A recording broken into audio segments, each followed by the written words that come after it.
Berba rane maline davno je završila, a privodi se kraju i berba ljetnih sorti poput polke i polane. Kao i svake godine, sve proizvođače zanima koja će biti prodajna cijena ovog voća. To naravno ovisi o puno faktora, a svi smo se uvjerili da je predviđanje o konačnoj cijeni jako teško i potrebno je imati puno informacija da bi se moglo pričati o tome. Pokušati ćemo napraviti analizu trenutnih dešavanja kod uzgoja maline u zemljama koje su najveći proizvođači ovog voća.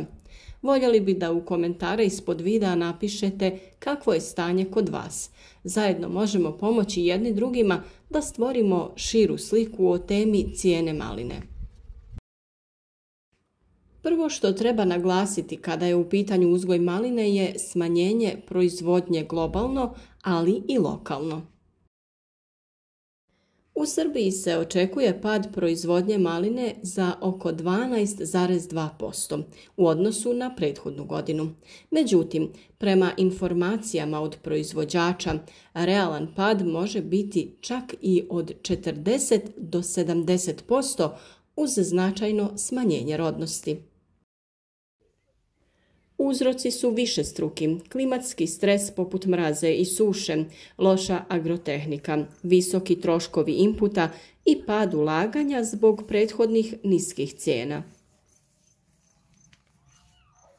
Otkupna cijena na početku sezone u Srbiji bila je od 350 do 450 dinara po kilogramu, što je bilo obećavajuće. Kasnije su proizvođači očekivali akontnu cijenu od 450 dinara po kilogramu s tendencijom rasta. Međutim, sredinom ljeta cijena je porasla i dostigla čak 600 dinara po kilogramu. Razlog ovome je i pad proizvodnje u odnosu na prethodnu godinu, 10 do 15 hiljada tona naspram 40 tona prethodne godine.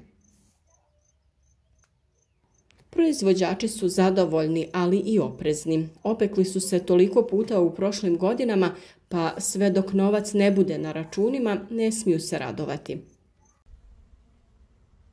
To najbolje znaju proizvođači maline iz Bosne i Hercegovine, koji često, oslanjajući se na veće cijene u Srbiji, maštaju o velikim novcima.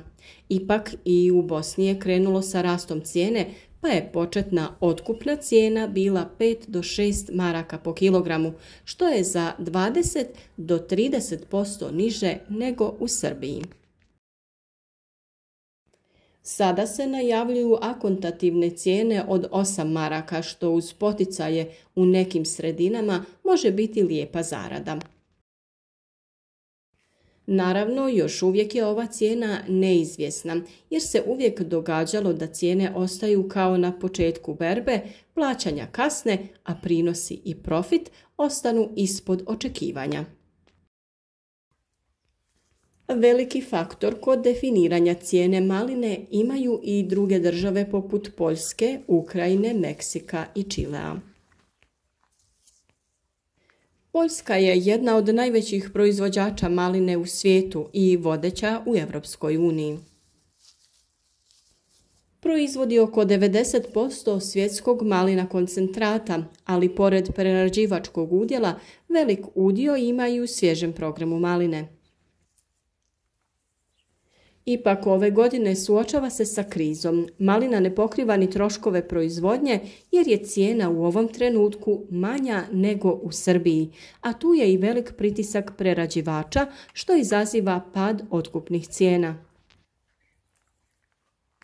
Prinos od oko 5 tona po hektaru prosječno za maline kronična je boljka proizvodnje u ovoj državi, ali i tu imamo pad površina pod zasadima maline.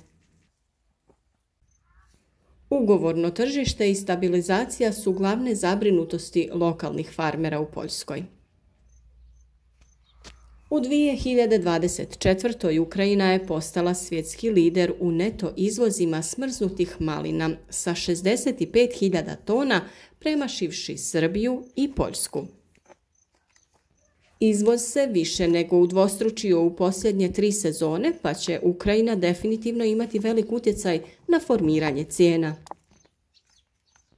Pored toga, Ukrajina proširuje tržište u Njemačku, Češku, Austriju, Francusku, SAD, Kanadu, pa čak i Argentinu i Saudijsku Arabiju. Trenutno Ukrajina ima cjenovnu prednost. Otkupna cijena smrznute maline je od 1,7 do 1,9 eura po kilogramu, što je znatno niže od Srbije gdje je ta cijena 2,6 eura po kilogramu. Da li će ovo biti prilika za neke uvozničke lobije, vidjeti ćemo. Globalno gledano godišnja proizvodnja maline u 2023. godini iznosila je 852.000 tona, uz porast od 5,2% u odnosu na 2022. godinu. Najveći proizvođač je bio Meksiko sa 279.000 tona, što je otprilike trećina svjetske proizvodnje. Proizvodnja u drugim regijama varira. Poljska i Ukrajina pokazuju rast ili stabilnost, dok Srbija bilježi pad proizvodnje.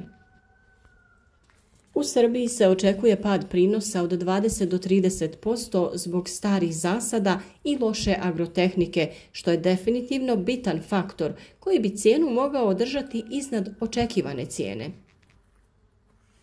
Prosječni prinos maline od 5 tona po hektaru u Poljskoj znak je da se ta proizvodnja ne razvija i ne raste. Ostali faktori koji utječu na cijenu maline poput one u Ukrajini gdje je proizvodnja u usponu ne bi trebali znatno utjecati na pad trenutne cijene ovog voća na globalnom tržištu. Proizvođači u Srbiji, unatoč lošim prinosima i padu proizvodnje, nadaju se cijeni koja bi mogla pokriti troškove i donijeti pristojnu zaradu. U susjednoj Bosni i Hercegovini nada u otkup iznad 6 maraka po kilogramu uz obećanja nekih hladnjačara da bi otkupna cijena mogla biti i 8 maraka. Poljski proizvođači traže zaštitu države od utjecaja prerađivačkih lobija koji djeluju na smanjenje cijene, dok su ukrajinski proizvođači fokusirani na rast uz ambiciju da učvrste globalnu poziciju u smrznutom izvozu. 2025. je turbulentna godina za malinarsku proizvodnju zbog smanjenja prinosa, klimatskih izazova i tržišne neizvjesnosti. Cijene su na različitim nivoima i moguće su korekcije u narednom periodu. Prinosi također variraju jer Srbija bilježi pad, Poljska stabilan prosjek, Ukrajina koristi situaciju i tržište da poveća izvoz. U svemu tome proizvođači najviše očekuju stabilnost i zaštitu, bilo kroz cijene, državne mjere ili tržišnu diversifikaciju. Svi koji se bave uzgojem maline znaju da je ovaj posao jako izazovan i svaka nesigurnost dovodi do pada interesa i smanjenja proizvodnje. Ipak naviknuli smo na ovakve pojave u proteklim godinama, tako da vjerujemo da ni ova nas neće iznevjeriti. Možda u pozitivnom smislu, vidjet ćemo. Ne zaboravite ostaviti komentar ispod videa kakvi su prinosi ove godine, koju malinu gajite, koju cijenu očekujete. Podijelite sa nama iskustva vašeg načina uzgoja, agrotehničkih mjera koje provodite u vašim malinjacima. Podijelite sa nama sva vaša iskustva i pišite nam vaše mišljenje o svoj ovoj situaciji o kojoj smo govorili u ovom videu. A naravno kao znak podrške podijelite video sa ljudima koji uzgajaju maline i označite video sa like.